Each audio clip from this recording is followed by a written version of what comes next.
What's up, you guys? It's Dimitri Christie, real estate investor and broker with eXp Realty here in Raleigh, North Carolina. Today I'm going to talk to you about seller's concessions or seller closing cost credits. These are credits that go towards a buyer for a number of reasons in a transaction. They're very important because utilizing them properly can actually help save you thousands of dollars over the life of the loan, year to year, and even upfront right off the top at closing.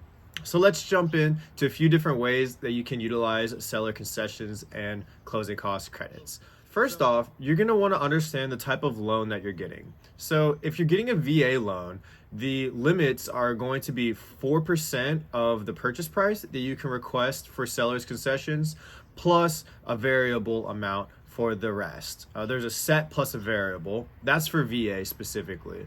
Then if you're working on FHA loans, FHA has a maximum requested seller concessions of 6% of the purchase price. Then you move on to conventional, which has a few different tiers from 0 to 10%, 0 to 9.99%. It's going to only be 3% in seller's concessions that you can request. But if you move that to 10 to 25%, then you can request 6% of the sales price in seller concessions. Move that even higher, above 25%, you can request 9, and I believe there may be one tier above that as well. So you want to understand the type of loan that you're getting first, and then those comparisons as far as how much you can actually request, because you wouldn't want to request 6% if your maximum is only 3. Understand what you're working with. Why would a buyer even request seller concessions from a seller in a transaction? Here, we're in November 2022.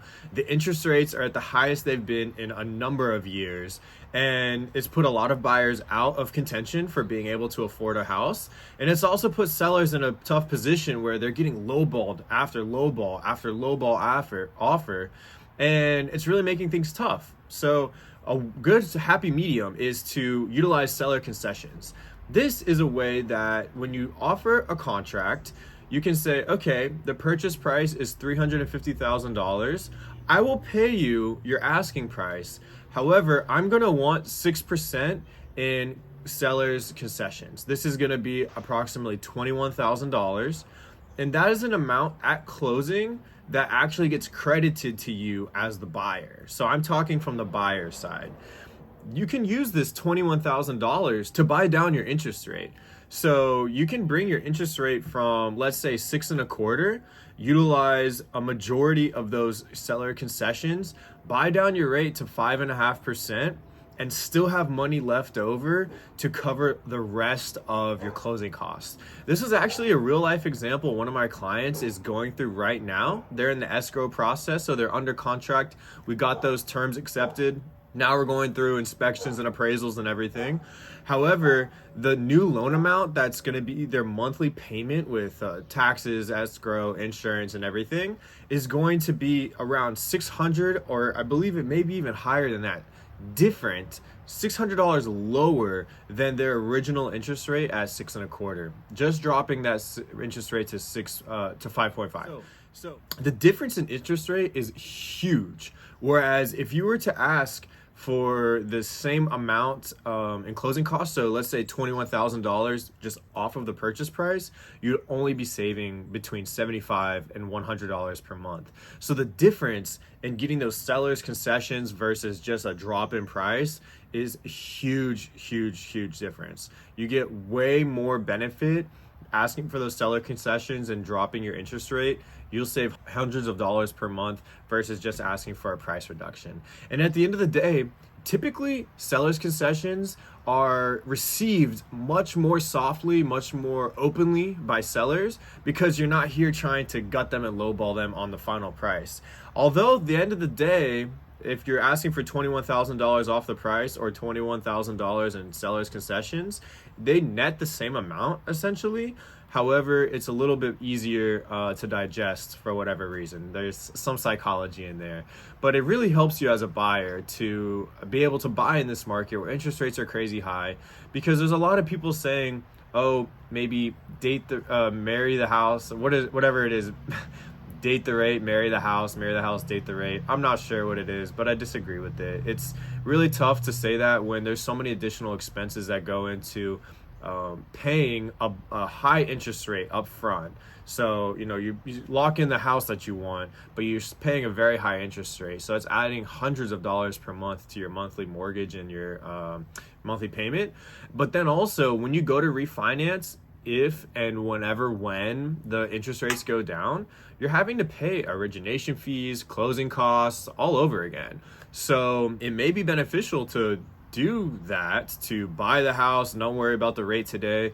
But in reality, I want all of my clients to get the best rate possible they can, present day, happy in their home, to not have to worry about, okay, when are rates going to drop and I can refinance? How much is that refinance going to cost? Is it going to make sense? Because another thing that is a catch that a lot of people aren't sharing is that if the property drops in value, let's just say there's a crash in the market that a lot of people are saying is going to make it burn. I don't believe that's the case, but let's say that's what happens, and you've locked in a rate and you're expecting to refinance, your value is still going to need to be at least 80% your loan to value. So if your house is $100,000, then they'll give you $80,000 loan. But if it drops to $80,000 or even 90, they're not going to give you that full 80 to pay off your old mortgage, get rid of the old interest rate, and then have that new refinanced loan over the full amount. Don't mean to confuse you there, but that's also another point to note. Whenever you go to refinance in the future, 1, 2, 3 years or whatnot, you're still going to need at least 80% of the value to match or be above the loan amount that you have, the principal that you have left. So that's something else to note that a lot of people are not noting. Now, there's also something called a 2-1 buy down. And this 2-1 buy down is buying down your interest rate 2% in the first year, 1% in the second year, and then it goes back in the third to the 30th year back to the original rate. So let's say it's 7% today, right? Then the first year you're only going to be paying a 5% interest rate. The second year you're paying 6, which is still not 7. It's still better. But then the third year and on, you're paying that full 7% unless you refinance to a lower loan. There's just no guarantees what the interest rates will be and that you will want to go through that hassle and headache at that time. So I really like to work to get my clients to drop their rate permanently over a 30-year fixed, be happy with it up front, get a good price on the house, and move on from there. If you're interested about any of these closing cost strategies, creative topics, or whatnot, please reach out to me. I have my information below. It's going to be my email. You can leave a comment, reach out to me over TikTok or Instagram. And if you're interested in more real estate tips on buying, selling, investing, please subscribe to this channel, give a thumbs up, and I look forward to talking to you soon.